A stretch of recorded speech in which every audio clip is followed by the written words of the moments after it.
रोशनपुर नाम के गांव में चंदा और शांति नाम की जिठानी और देवरानी रहती थी। चंदा का पति बहुत पैसे वाला था। उनके पास किसी भी चीज की कोई कमी नहीं थी और उसके विपरीत शांति का पति बहुत ही गरीब और नशेड़ी था। शांति चंदा के घर में काम करके अपना घर चलाती थी। भाभी, घर पर खाने के लिए कुछ भी नहीं है। अगर आप थोड़ा खाना दे पाए तो बहुत मेहरबानी होगी। मुझे जो भी पैसे मिलते हैं वो तो आपके देवर नशे में उड़ा देते हैं। ये तुम लोगों का ना रोज रोज का ड्रामा हो गया है। अब देवर जी कमाते नहीं है तो मैं क्या करूं? तुम्हारा पति तो तुम्हारी सारी कमाई दारू में उड़ा देता है। रहने दो भूखा उसे। अरे ऐसे मत बोलिए भाभी, आप तो जानती ही हैं कि वो मन के कितने साफ हैं, पर इस बेरोजगारी के कारण उन्हें दारू पीने की लत लग गई है। अरे अपना ये रोना गाना बाद में कर लेना, पहले काम निपटा ले घर का। मेरा और टाइम खराब ना कर। जा गेहूं पीस ले, फिर तुझे कपड़े भी धोने हैं। शांति रसोई घर में जाकर गेहूं पीसने लगती है। पीसते पीसते कुछ गेहूं वहां कपड़ों में गिर जाते हैं, जिसे देखकर उसके दिमाग में एक आइडिया आता है। क्यों ना ऐसे ही थोड़े गेहूं मैं अपने पल्लू में बांधकर घर ले जाऊं, फिर एक बर्तन में जमा कर लूंगी और उसे पीसकर रोटी बना लूंगी। कुछ दिन तो ऐसे ही चलता रहा, मगर फिर एक दिन चंदा ने शांति को ऐसा करते हुए देख लिया। अरे पहले तो मुझे लगा तुम लोग बस गरीब हो, पर तुम लोग तो चोर भी हो। चोरनी कहीं की। मुझे तो लगता था तू गेहूं पिसती है, पर तू तो अपने पल्लू में गेहूं छुपा कर ले जाती है। निकल मेरे घर से। मुझे माफ कर दो भाभी, हमारे पास खाने के लिए एक दाना तक नहीं था, इसलिए मुझे ये सब करना पड़ा। अरे तुम लोग मेरे रिश्तेदार हो, इसीलिए दया कर कर तुझे मैंने अपने घर पे काम पर रख लिया, पर तू और तेरा पति हमारे खानदान का नाम मिट्टी में मिलाने पर उतारू हो चुके हैं। आपको मुझे जितनी गालियां देनी है दीजिए, मारना है तो मार भी लीजिए भाभी, पर मुझे काम से मत निकालिए।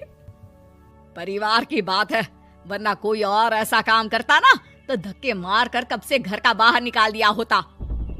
रोते रोते शांति अपने घर चली जाती है, जहाँ उसका नशेड़ी पति कहता है, अरे कहाँ रह गई थी कामचोर? इतनी देर क्यों कर दी? आज पैसे लाई कि आज भी खाली हाथ वापस आ गई है? अपने हाथ दिखा। जरूर पैसे छुपा लिए ताकि मैं दारू ना पी पाऊं। नहीं जी, मैं आपसे क्यों छुपाऊंगी, और अभी आप दारू पीने की बात कर रहे हैं, उसी कारण तो आज हम लोगों की ये हालत हो गई है। किसी काम की नहीं है तू, बिना मार खाए समझेगी नहीं। रख, अभी तेरे होश ठिकाने लगाता हूँ।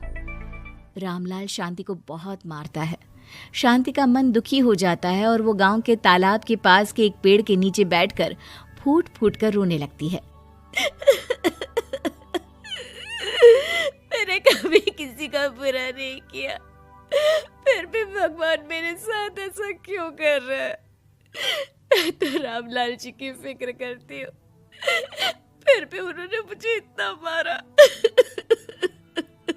तभी उसे एक आवाज सुनाई देती है, रोने की कोई जरूरत नहीं है बेटी, चिंता क्यों करती हो? ये आवाज कहाँ से आ रही है? शांति अपने आसपास देखती है, उसे कोई नहीं दिखता। वो ऊपर देखती है, जहाँ उसे एक छोटी सी परी दिखती है। आप कौन है? आप तो कोई परी लगती हैं। हाँ बेटी, मैं इसी पेड़ पर रहती हूँ। मैंने तुम्हारी सारी बात सुनी, अब तुम्हें फिक्र करने की कोई जरूरत नहीं। अपनी आंखें बंद करो। शांति आंखें बंद करती है और जादुई परी अपनी छड़ी घुमाती है। उसकी छड़ी घुमाते ही पेड़ के सारे पत्ते सुनहरे रंग के हो जाते हैं। परी उनमें से एक पत्ता तोड़ लेती है और फिर से अपनी छड़ी घुमाती है, जिसके कारण सारे पत्ते पहले की तरह साधारण से दिखने लगते हैं। आंखें खोलो बेटा। लो, इस पत्ते को ले जाकर अपने तकिए के नीचे रख देना। ये तो एक साधारण पत्ता है, इससे क्या होगा? ठीक है, अगर आप कहती हैं तो मैं इसे रख लेती हूँ। शांति उस पत्ते को लेकर अपने घर जाती है और अपने कमरे में तकिए के नीचे रखकर सो जाती है। सपने में उसे वही पेड़ वाली जादुई परी दिखाई देती है। बोलो शांति, क्या चाहिए तुम्हें? मैं चाहती हूँ हम बहुत अमीर हो जाए और मेरे पति नशा करना छोड़ दे, उन्हें कोई काम भी मिल जाए। कल जब तुम सुबह नींद से जागोगी, तुम्हारी इच्छा पूरी हो गई होगी। अगली सुबह शांति नींद से जागती है। अपने आसपास का नजारा देखकर चौंक जाती है। उसके बिस्तर पर चारों तरफ सोने चांदी रखे हुए थे। हे भगवान, कहीं मैं सपना तो नहीं देख रही? इतना सारा सोना, वो भी मुझ गरीब के पास। रामलाल जी को बताती हूँ, वो बहुत खुश होंगे। शांति जैसे ही कमरे के बाहर जाती है, वो देखती है कि रामलाल सूट बूट पहने काम के लिए बाहर जा रहा होता है। मुझे शहर में एक नौकरी मिल गई है शांति, मुझे आने में देर हो जाएगी, घर का ध्यान रखना। और इस तरह शांति बहुत अच्छा जीवन बिताने लगती है। उसके पास अब किसी भी चीज की कमी नहीं रह जाती। रातों रात शांति के पास आए इतने पैसों को देखकर उसकी जिठानी उससे पूछती है, अरे क्यों रे शांति, कहीं बड़ा हाथ मारा है क्या? अचानक तुम लोगों के पास इतना पैसा कैसे आ गया? नहीं नहीं भाभी, ये सब तो जादुई परी के दिए हुए पत्ते का कमाल है। शांति जादुई पत्ते के बारे में सारी बात चंदा को बताती है, जिसे सुनकर चंदा के मन में लालच आ जाता है और वो झूठ मूठ रोते हुए उसी पेड़ के नीचे जाती है जहाँ उसकी रोने की आवाज सुनकर जादुई परी कहती है, क्या हुआ बेटा, क्यों रो रही हो? मैं बहुत गरीब हूँ, मेरे पति मुझे बहुत मारते हैं, अब मैं जीना नहीं चाहती।